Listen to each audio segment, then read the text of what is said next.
எங்கே பார்த்தாலும் திருமண பக்கம் கலைஞர் பேரை வச்சா மக்கள் வந்து எரிச்சல் தான் படுவாங்க. பிறக்கக்கூடிய குழந்தைக்கு ஆண் குழந்தையா இருந்தால் கலைஞர் 10,000 ரூபா ஃபிக்ஸட் டெபாசிட்டில் போட்டால் கலைஞர் பேரை வச்சிடலாம் அப்படின்னு. ஐயா காமாட்சி நாயுடு பேசும்போது இதை சொல்லும் போது ஏர்போர்ட் மூர்த்தி அவர்கள் ரியாக்ஷனை மட்டும் கொஞ்சம் பாருங்க. போட்டால் கலைஞர் பேரை வச்சிடலாம் அப்படின்னு. போட்டால் கலைஞர் பேரை வச்சிடலாம் அப்படின்னு. போட்டால் கலைஞர் பேரை வச்சிடலாம் அப்படின்னு ஆரம்பிச்சு வைக்கிறேன்.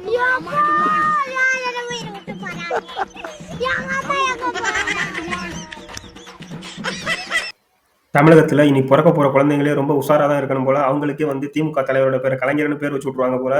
ஐயா காமாட்சி நாயுடு சொல்றதை பார்த்தா இவங்க ஒரு மிகப்பெரிய திட்டத்தை திட்டிட்டு தான் இருப்பாங்க போல.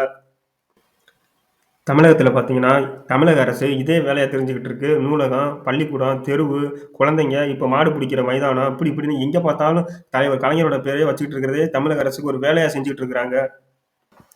தமிழக மக்கள்கிட்ட இருந்து வரிப்பணமா வசூல் பண்ணதுல இருந்து தான் கட்டப்பட்டதுதான் இந்த பஸ் ஸ்டாண்டும் சரி, மதுரையில மாடு பிடிக்கிறது வீரர்களுக்கு மைதானத்துக்கு இருந்தாலும் சரி, நூலகமா இருந்தாலும் சரி, எல்லாமே அரசு பணத்துல கட்டப்பட்ட கட்டிடங்கள், செலவு பூரா அரசோடது.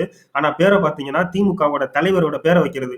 இது வந்து மக்கள் பணத்தை எடுத்து யாரோட பேருக்கு யார் விளம்பரம் பண்றதுன்னு சொல்லிட்டு நேத்து பாத்தீங்கன்னா சீமான் அவர்கள், அதாவது உதயநிதி அவர்கள் பாத்தீங்கன்னா மத்திய அரசை பார்த்து உங்க அப்பா மட்டும் காசான்னு கேட்டாரு.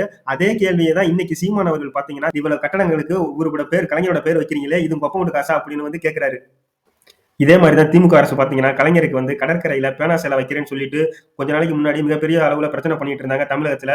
அன்னைக்கு பாத்தீங்கன்னா நாம் தமிழர் கட்சியை சேர்ந்த தலைமை ஒருங்க சீமான் அவர்கள் பாத்தீங்கன்னா நீங்க தலைவர் கலைஞர் அவர்களுக்கு வந்து கடற்கரையில சிலை வச்சீங்கன்னா கண்டிப்பா நான் ஆட்சிக்கு வந்தேன்னா அதை உடச்சி எறிவேன்னு சொல்லிட்டு மிகப்பெரிய ஒரு பிரச்சனையை கிளப்பியிருந்தாரு. அதுக்கப்புறம் பாத்தீங்கன்னா அந்த திட்டத்தை கைவிட்டுட்டாங்க.